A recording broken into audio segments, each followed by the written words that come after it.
14 ans après le décès de Michael Jackson, on apprend que les poursuites contre la star de la pop pour abus sexuels sur mineurs sont relancées par une cour d'appel de Californie.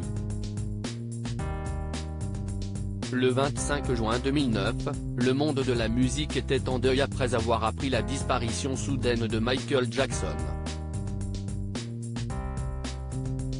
Le célèbre chanteur, qui préparait sa tournée This Is It, s'était éteint à l'âge de 50 ans des suites d'une overdose de médicaments. 10 ans après son décès, deux hommes, Wade Robson et James Safechuck, avaient évoqué en détail les abus sexuels qu'il aurait subis de la part de Michael Jackson dans le documentaire Living Neverland, diffusé sur M6 en France.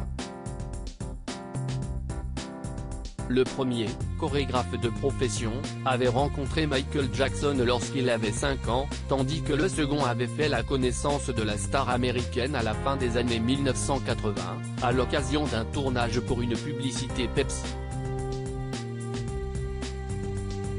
Si leur plainte contre le chanteur et ses entreprises avait été rejetée en 2021, une cour d'appel de Californie a permis aux victimes présumées de relancer les poursuites judiciaires contre Michael Jackson.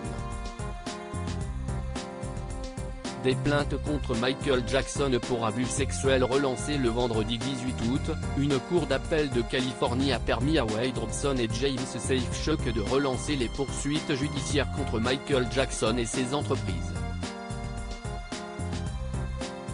Selon Elizabeth Grimm, John Wiley et Victor Viramont, 3 juges de la Cour d'appel californienne, une société qui facilite l'abus sexuel d'enfants par l'un de ses employés n'est pas exemptée d'une obligation positive de protéger ses enfants simplement parce qu'elle appartient uniquement à l'auteur de l'infraction. Selon les victimes présumées, les sociétés MJJ Productions et MJJ Ventures avaient la responsabilité de les protéger face à ces abus. De leur côté, les avocats du roi de la pop continuent de maintenir son innocence. Nous sommes certains que la vérité finira par triompher et que Michael sera une fois de plus innocenté, a assuré Jonathan Stein-Sapir, l'avocat de la succession du chanteur, dans un communiqué. Deux plaintes déjà rejetées par la justice américaine au milieu des années 2010, les plaintes de Wade Robson et James Safechuck contre Michael Jackson avaient été rejetées en raison du délai de prescription.